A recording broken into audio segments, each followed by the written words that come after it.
Hello friends, welcome to Physics with JP sir and in today's video we are going to start numericals। जो पहला chapter है उसके numericals का पहला set 1.1 आपके लिए है और आज मैं आपको 5 क्वेश्चन करवाऊंगा इस वीडियो में। पहला क्वेश्चन ये आपके सामने है। So there are two charges, please read the question carefully first and then I am going to solve this. So there are two charges. First charge Q1 is plus 2 microcoulomb, means 2 into 10 raised to the power minus 6 coulomb,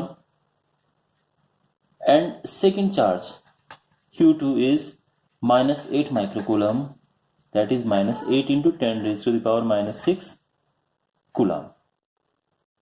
Distance between them is 3 centimeter, that is 3 into 10 raised to the power minus 2 centimeter, and we have to find force between them. This is the first part and in second part there is some other condition. तो इनके बीच का force क्या होगा देखो। Simply we just need to apply Coulomb's law, that is 1/4 pi epsilon naught Q1 Q2 upon R square, और यहां से जो फोर्स है वो आ जाएगा यहाँ पे, it is 9 into 10 to the power 9, Q1 is 2 into 10 to the power minus 6, Q2 is 8 into 10 to the power minus 6। हमेशा ध्यान रखना फोर्स निकालते हुए आप साइन यूज नहीं करेंगे चार्जेस का, upon distance which is 3 into 10 to the power minus 2 इसका स्क्वायर। अब इसे सॉल्व करेंगे तो जब भी यहां पे हमें सॉल्व करना होता है ऑलवेज कीप इन माइंड कि जो नंबर्स हैं पहले उनको एक साथ लिख लो। 9 हो गया इंटू 2 इंटू 8 डिवाइडेड बाई 3 का स्क्वायर 9, और जो पावर्स हैं उनको अलग लिख दो। 10 raised to the power 9, then we have minus 6, again minus 6, और ये minus 2 पर जाएगा तो ये plus 4 हो जाएगा।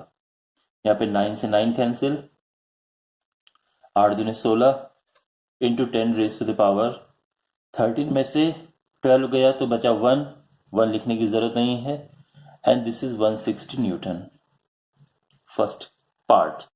सेकेंड पार्ट इसमें क्या है कि उनको टच करा दिया गया है, ठीक है, टच करा के उनको वापस रख दिया। तो जब भी हम उन्हें टच कराते हैं तो उनका चार्ज इक्वल हो जाता है।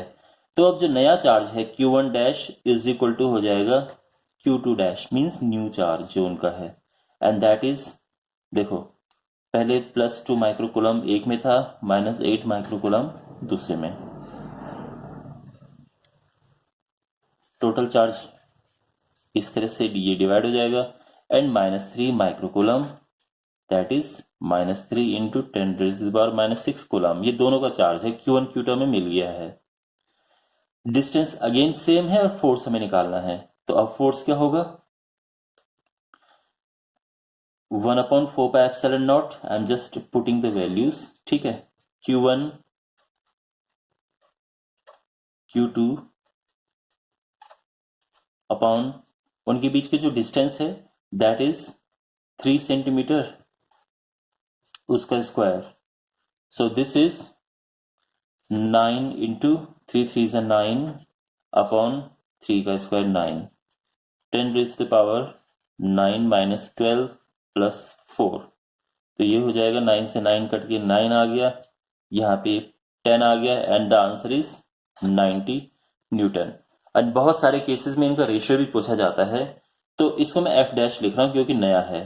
तो अगर कभी रेशियो पूछा जाए तो आपको सिंपली क्या करना है कि F upon F dash is equal to 160 newton upon 90 newton, और सिंप्लीफाई करके आ जाएगा रेशियो 16:9, अगर रेशियो पूछा हो तो तब की बात है। Alright, well now we have next question. Now we have second question, और इस क्वेश्चन में यह है कि there are two charges,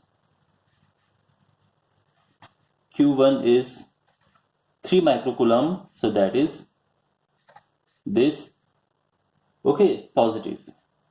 Q2 is 4 microcoulomb, that is plus 4 into 10 raised to the power minus 6, and the force is 270 Newton. तो पूछा है कि उनके बीच की हमें डिस्टेंस बतानी है।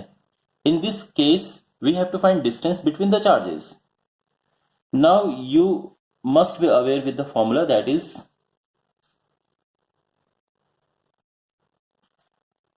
4 pi epsilon naught q1 q2 upon r square.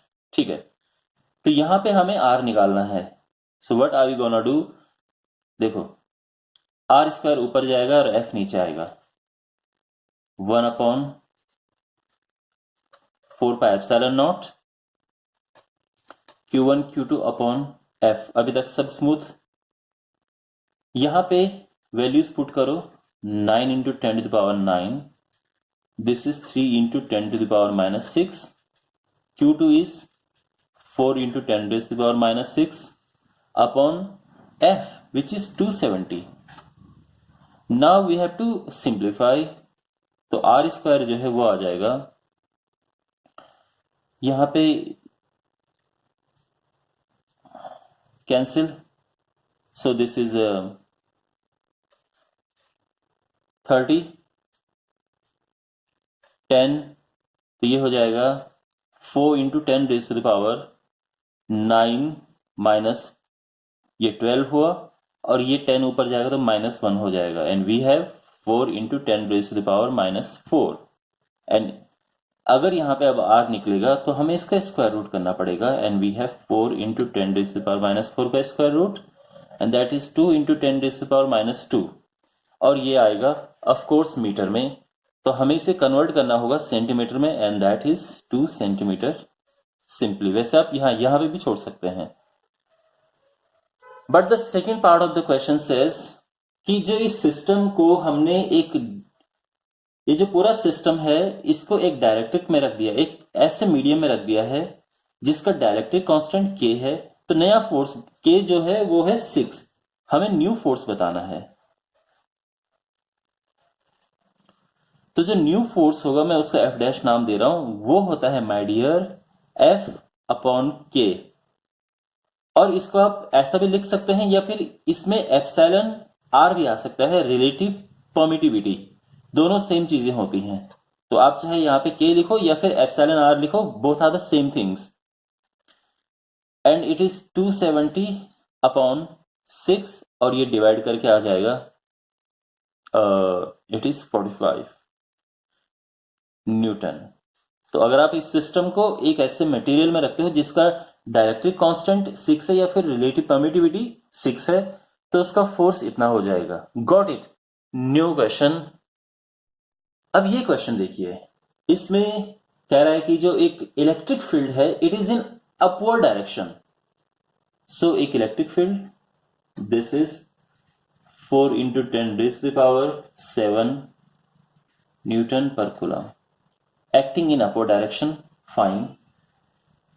एक चार्ज है which is balanced in air, 2 microcoulomb उसका चार्ज है। तो कोई बॉडी है जिसका चार्ज 2 माइक्रोकूलम है, वो बैलेंस्ड है एयर में, अंडरस्टैंड।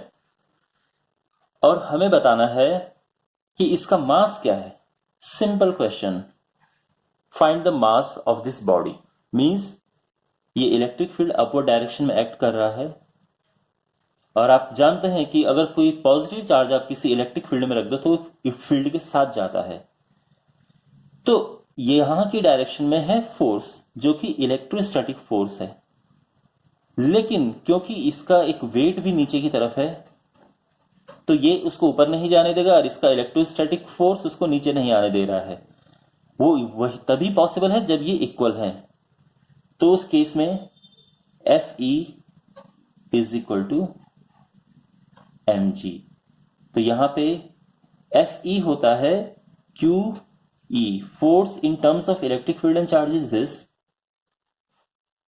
अब यहां पे आपको निकालना है mass, so mass is QE upon G। Q is 4 into 10 raise to the power 7। Electric field is sorry ये E था, Q is 2 into 10 raise to the power minus 6 upon take G 10।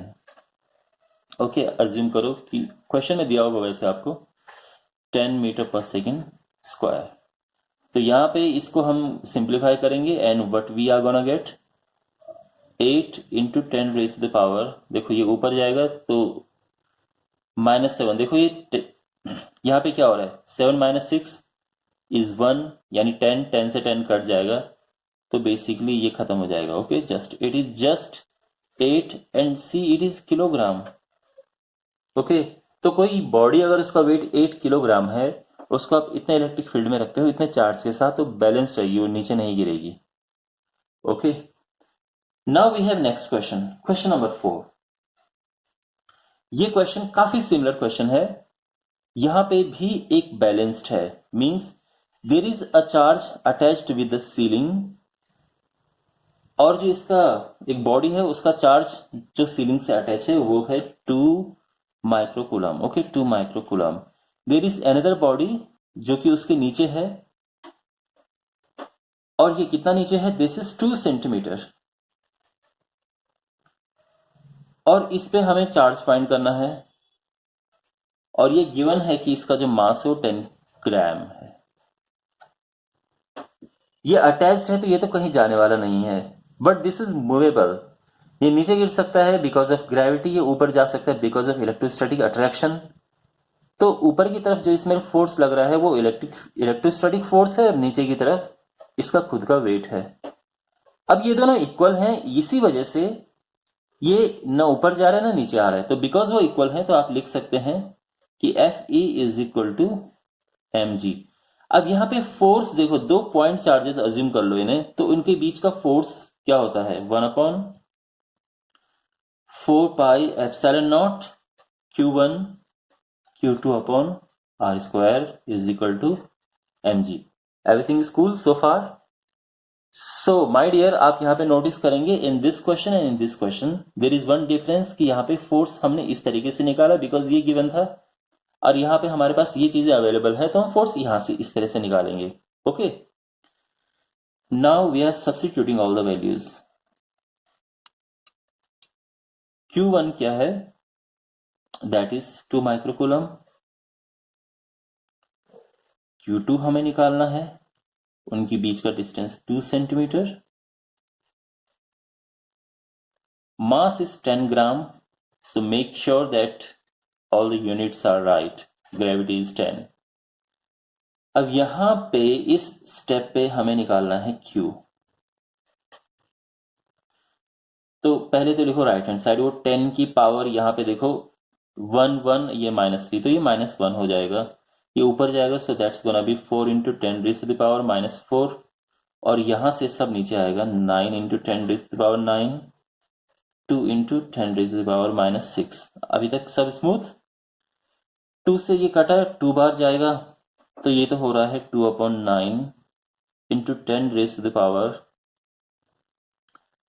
Well 9 - 6 is 3, 3 ऊपर जाएगा -3 हो जाएगा, तो -7 और ये -1 minus का 8, और आप इसे 20 करोगे तो 9 हो जाएगा, y20 डिवाइड करने के लिए, तो ये हो जाएगा 2.2 into 10 raise to the power -9 coulomb. Okay, इसको नैनो कूलम भी आप कह सकते हैं। So this is our answer, is it fine? And now we have one final question. In this question we have a hydrogen nucleus, तो उसमें एक proton होता है, so there is a proton there, okay, और यहां से at some distance we have electron, एक electron है जो कि रिवॉल्व कर रहा है around this. Question is find the radius of this orbit. Alright, और गिवन क्या है क्वेश्चन में, यू कैन सी कि दोनों का जो चार्ज है दैट यू नो, तो दोनों का ही charge 1.6 into 10 raise to the power -19 coulomb, that you know. Okay, so for proton it is positive and charge of electron it is -1.6 into 10 raise to the power -19 coulomb, और you can just write Q1 Q2। जो speed इसकी given है electron की, that is 1 into 10 raise to the power 6 metre per second. Okay, mass is given, that is 9 into 10 raised to the power minus 31 kilogram. Okay, and we have to find radius of orbit. तो यहां पे my dear कौन सा force कैसे लगाएंगे? जब भी कोई चीज सर्कल में मूव करती है तो उसमें हमेशा एक सेंट्रीपिटल फोर्स होना चाहिए जिससे कि वो सर्कल में मूव करे, नहीं तो सीधे निकल जाएगा। सेंट्रीपिटल फोर्स कोई ना कोई चीज प्रोवाइड करती है और इस केस में इलेक्ट्रोस्टैटिक फील्ड जो है वो सेंट्रीपिटल फोर्स प्रोवाइड कर रहा है।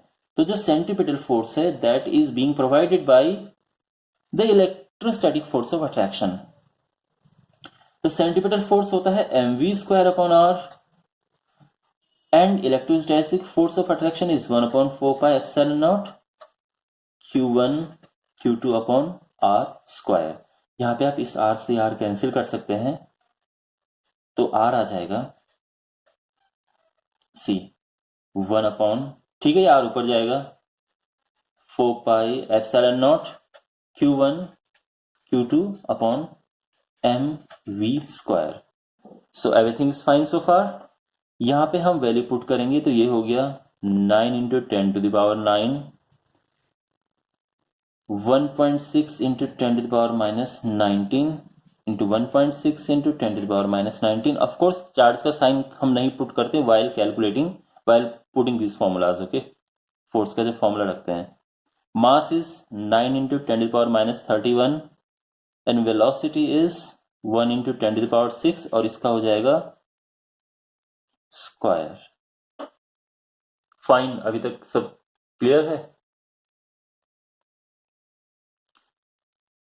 यहां पे ये है कैंसिल, 1.6 into 1.6 2.56, ठीक है। 10 raised to the power ये हुआ 9 minus 38, ठीक है। ये ऊपर जाएगा तो प्लस 31 होगा और ये 6 ऊपर जाएगा तो 12 होके ये बन जाएगा -12। तो ये है 2.56 into 10 raised to the power, plus का इसमें है 40 और माइनस का है 50, तो ये -10 हो जाएगा। तो simply it is 2.56 into 10 raised to the power -10 and it is meter. Okay, R है मीटर में। This is our answer. वैसे आप इसको 2.56 एंगस्ट्रॉम भी लिख सकते हैं क्योंकि एक angstrom 10 raised to the power -10 meter होता है। ओके, वेल माय डियर, ये था पहला सेट और जल्दी ही आपके लिए दूसरा सेट भी अवेलेबल होगा। I will see you in the next video. Take care.